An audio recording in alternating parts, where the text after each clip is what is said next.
साथियों, मनुष्य भटका हुआ देवता।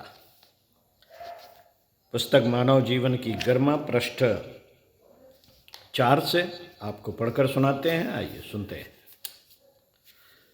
इस शरीर में जहाँ मनुष्य जीवन जीते हुए देवता और भगवान भी प्रकट हो सकते हैं, वहीं इस बेशकीमती जीवन को अभिशाप की तरह जीने व इसे बर्बाद करने की दुख और दुर्भाग्य भरी कहानी भी मनुष्य के साथ जुड़ी हुई है। जहां दूसरे प्राणी एक सामान्य सा जीवन जीते हुए अपनी जीवन यात्रा पूरी करते हैं, वहीं मनुष्य अपने भीतरी दोष दुर्गुणों और बाहरी वातावरण की बुराइयों के दोहरे दबाव में आकर ऐसी जिंदगी जीते देखा जाता है कि सोचने पर मजबूर होना पड़ता है कि यह इंसान है या पशु पिशाच।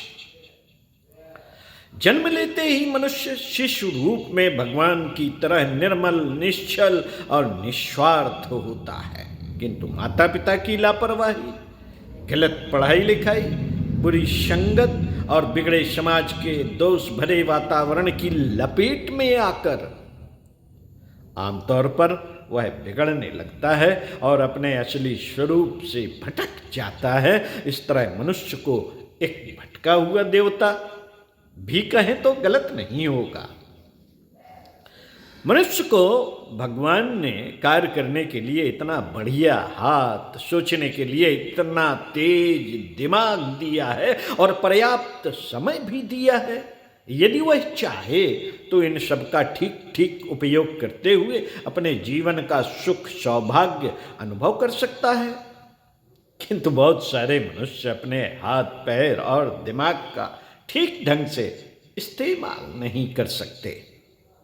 आलसियों की तरह पड़े रहते हैं और जिंदगी को भाग्य के भरोसे छोड़ देते हैं। अतः दीनहीन व दरिद्रता की हालत में पड़े हुए गया गुजरा जीवन जीते हैं। जिंदगी जीने की बजाय एक काटने की वस्तु बन जाती है।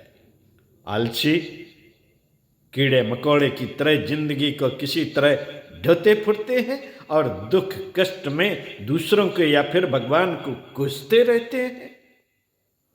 अधिकांश मनुष्यों के लिए जीवन का अर्थ खाना पीना, बच्चे पैदा करना और परिवार का पालन पोषण करते हुए किसी तरह अपने दिन पूरे करना होता है।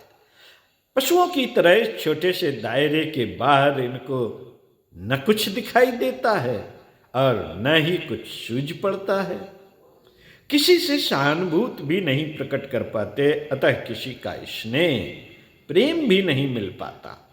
ऐसे में एकाकी नीरस जीवन जीते हैं।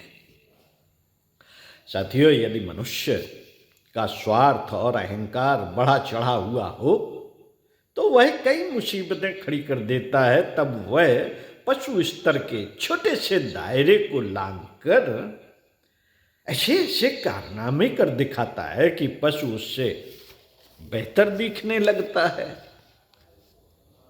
कम से कम वह दूसरों को वैसा नुकसान तो नहीं पहुंचाता और अपने छोटे स्वार्थ के दायरे में ही सिमटा रहता है, किंतु अब तो वह सारी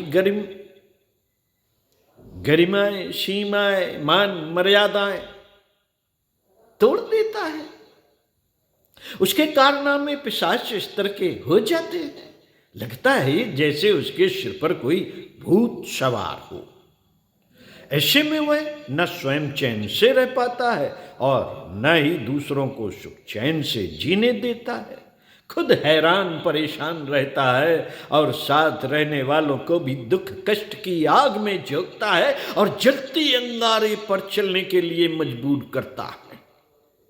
इस तरह अपने अंदर छिपे देवता को भूला मनुष्य पशु से भी नीचे पिशाच राक्षस स्तर पर गिरकर इसी जीवन में नरक की तरह घोर यातना झेलने के लिए विवश हो जाता है।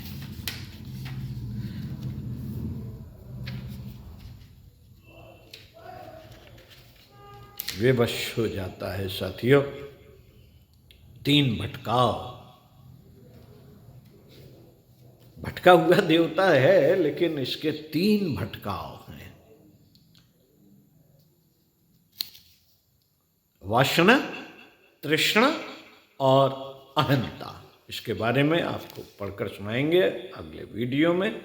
सुनते रहिए कुछ अच्छा और पढ़ते रहिए कुछ अच्छा। ओम शांति।